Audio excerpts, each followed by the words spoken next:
Hello, welcome to the exhibition match for the second Final Fantasy Tactics Out-of-Battle tournament hosted by Talking Time. We are here with a modified version of Gerad's team versus my team.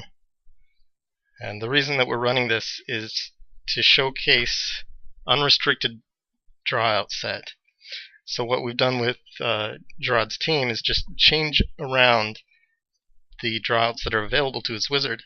Formerly, she had Masamune. Now she has Kiku Ichimoji and Gerad. Gerad, of course, being the most powerful drawout in the game, and Kiku Ichimoji having that ridiculous range that you just saw there. Now, what we're going to see a lot of is the wizard and the ninja taking shots at each other. Neither one is going to actually be able to permanently put the other down thanks to Chantage, but their AI setting is fight for life on both of them, which is causing them to target each other due to the rules that we worked out for fight for life in this tournament. Now, another thing we're seeing a lot of is jumps from my Lancer, which is great from my perspective. It's what I was hoping for when I made this team. And the reason that we're seeing that is that the wizard does not have haste. The wizard's slow enough for the Lancer to get in a jump, and the CT is lining up just right. And of course the math skill Holy, which is doing, frankly, pitiful damage on... Well, that's interesting. The Lancer has targeted the Geomancer, and that was fatal. Wow. So, this is my second time attempting this recording, because the first time I didn't actually have any Geradins in stock. This one went way faster than the other one. Just, for curiosity's sake, let's run another one. I have no idea what this battleground is. It's probably something terrible.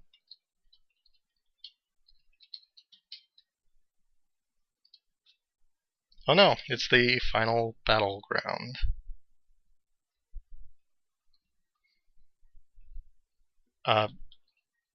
This is kind of interesting for the purposes of Geomancer, because machines, which I believe are on this map, get Lava Ball, which has the added effect of dead. I'm not sure offhand if my team blocks against it. I know Ribbon does.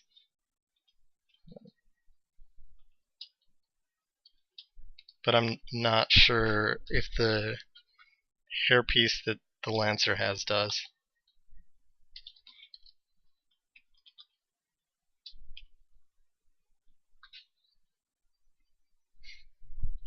Anyway, this is also a fairly level battlefield in terms of there's not a lot of obstacles.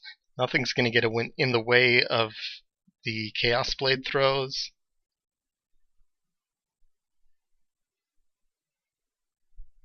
And nothing's going to restrict these units from just walking up to each other and pounding each other to death.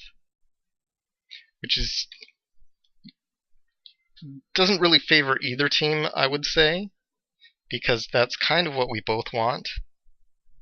As long as the Geomancer decides to stay out of the way, that's great news for Gerad.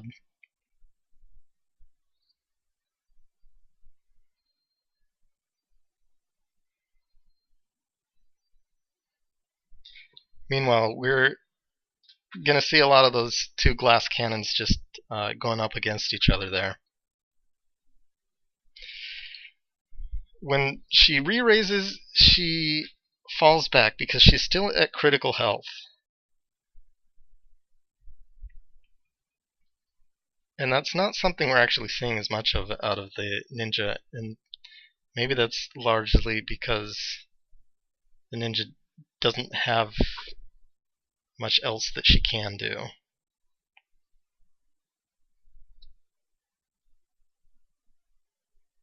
Who knows? I don't know the inner workings of the AI, obviously.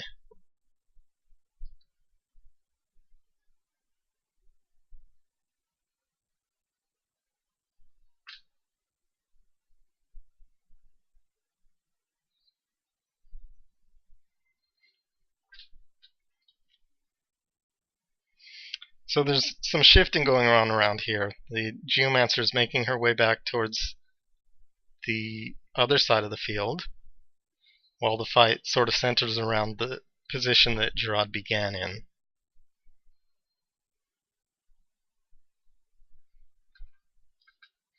Now, aside from... Oh, never mind. Aside from bringing that ninja down consistently, the Geomancer is not contributing to this battle. Well, that and staying alive, which is obviously very important to Gerad's strategy.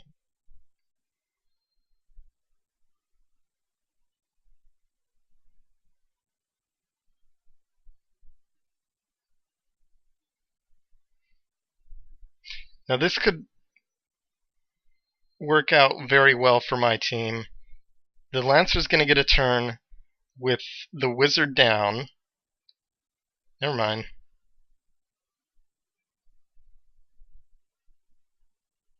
And that direct attack got MP switched. Sooner or later, though,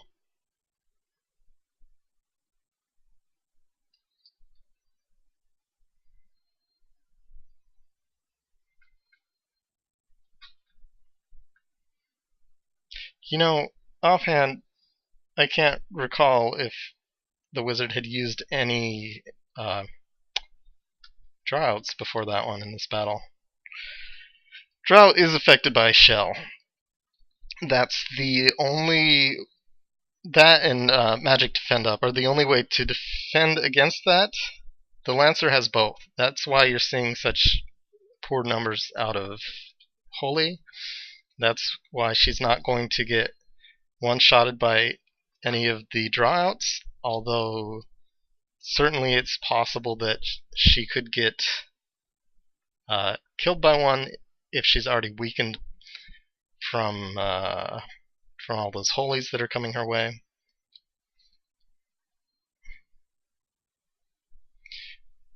I believe I said at some point during the tournament that it's a 1/3 reduction. In other words, the magic attacks do 2/3 as much damage against someone with Holy or Magic Defend Up. That's not quite accurate. It actually reduces a unit's effective MA by 1/3. What that means is if you've got 9 MA, 1/3 of 9 is 3.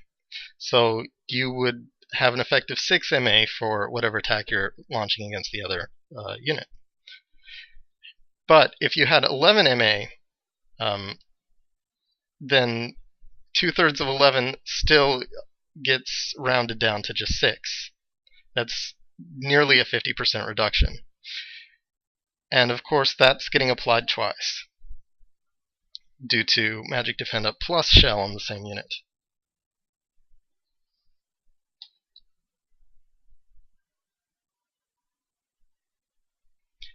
Now, she may spend the turn using an elixir, but I believe the Lancer will get a turn now where she has the option of attacking. Yeah, and there's the elixir, of course. But the Geomancer is up against a wall here. As long as... Did you see that? She just stayed around the corpse. They're corpse camping at this point. And the Wizard's being stupid.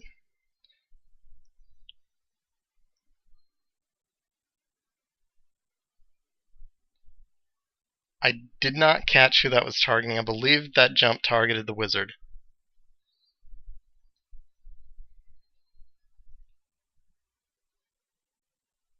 No, it actually did target the Geomancer. If the Geomancer had not moved, that would have been game. That jump did target the Wizard. But of course, the Wizard is always going to be dead before she lands.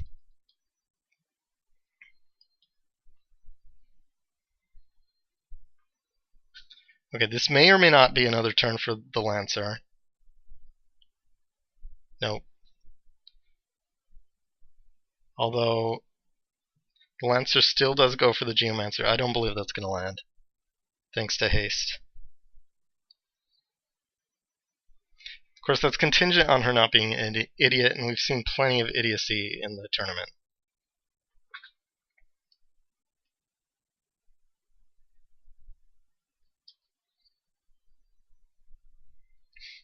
The other thing that is reducing those holies, of course, is her low faith.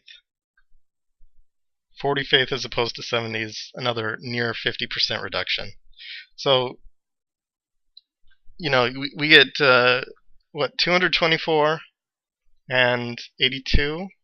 84. That is the effect that you get from the shell plus magic defend up.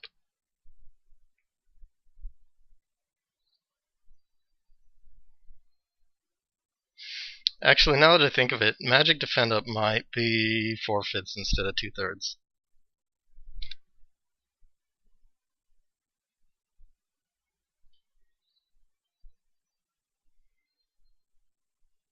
If I really cared, I'd pull it up in the BMG. I don't.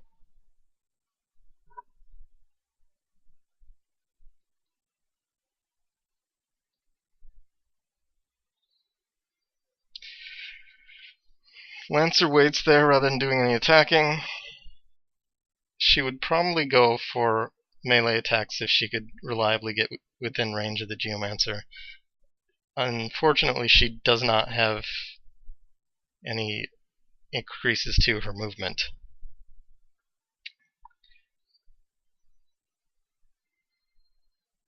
And I believe that Lancers have the poor base movement that Knights have.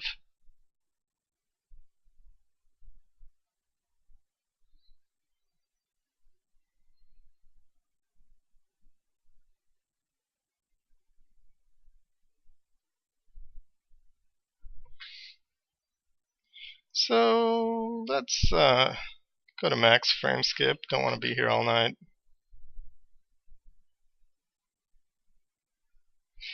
There's another jump targeting the Geomancer. The stars aligned, then that could be it, but it's not. Another thing I want to point out, I don't think I've seen speed save activate at all, which is, partially because the ninja has not been surviving much, but also just because I've been a little unlucky with that.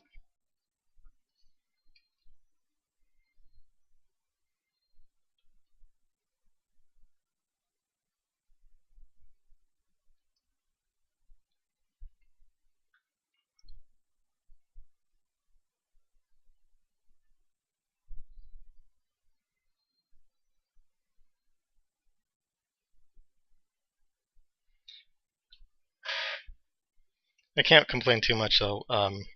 MP switch has not really been a problem for my units at all. Actually, now that I take another look at Gerad's team setup here, his Geomancer is running an Abandon Escutcheon setup. Nothing that I do to her is going to do anything unless I do it from the back, and she's consistently kept her back to the wall, or, edge of the map.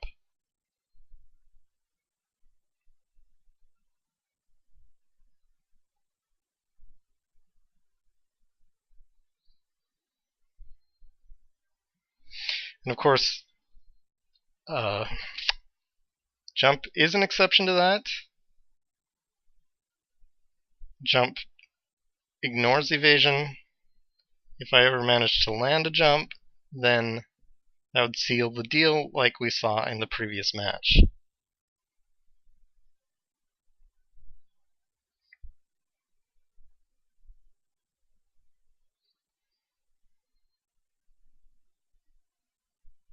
Lest we forget, we did see the Lancer get down to critical at one point, I believe.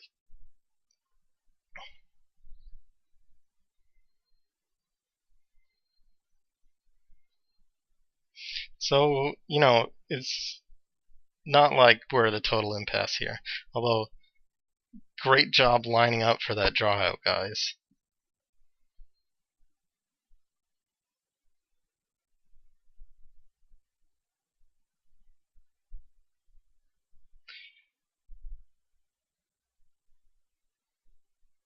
I like the occasional elemental from the Geomancer.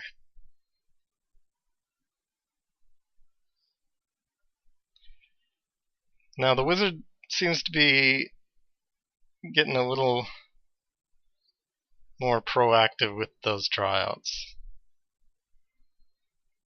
Lancer's down to critical again.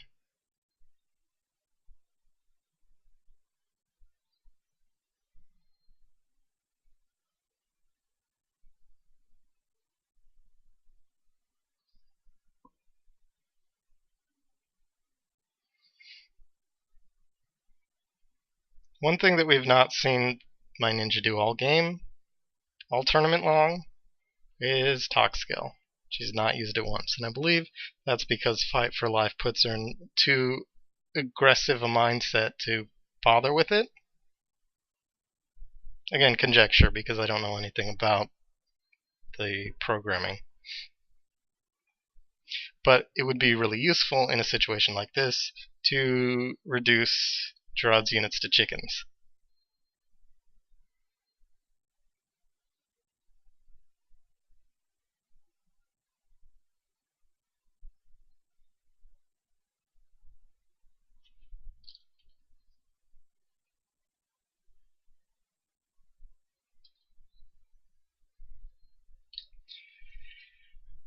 The reason that talk skill is a good skill set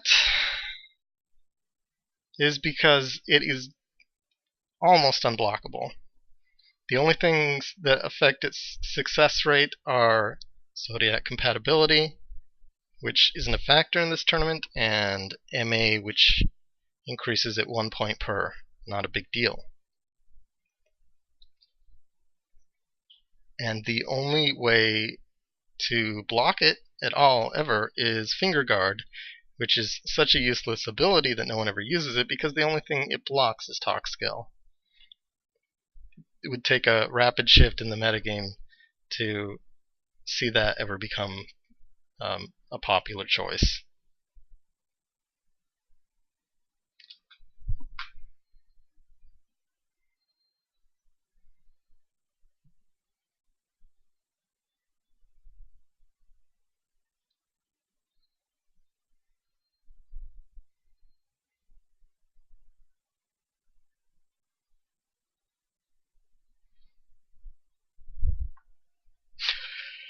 Whole lot of nothing happening here, in case you were wondering.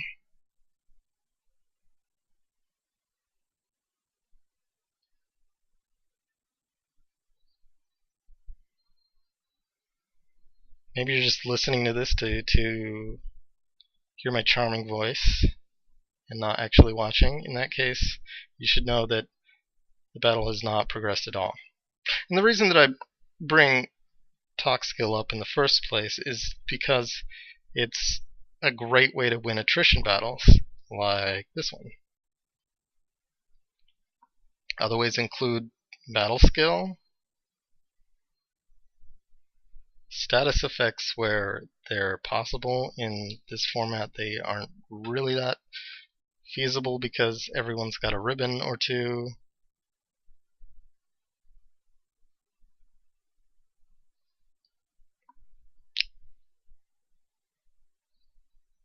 Just keep on lining up for those drawouts, guys. It's a shortcut to victory.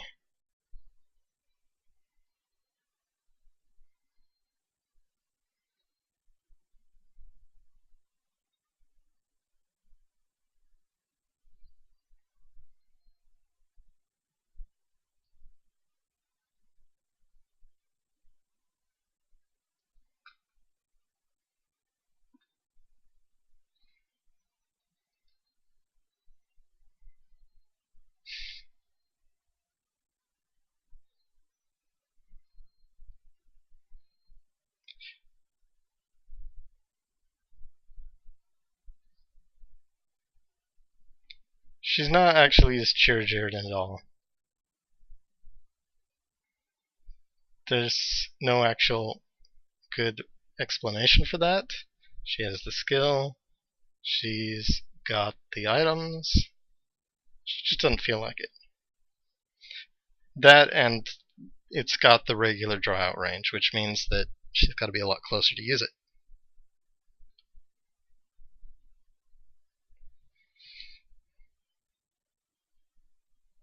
There are some instances where Gerad probably would have won the battle by now. However, like right here, for example, would be a great time to use it.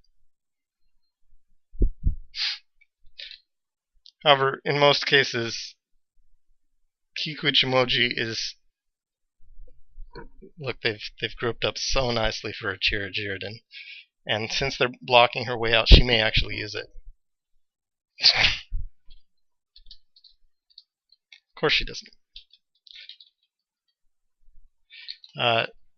Let's just... Of course I can't access that.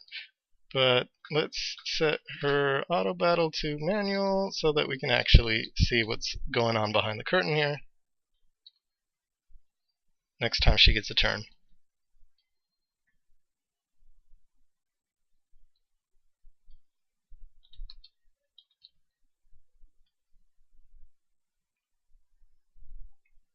Come on!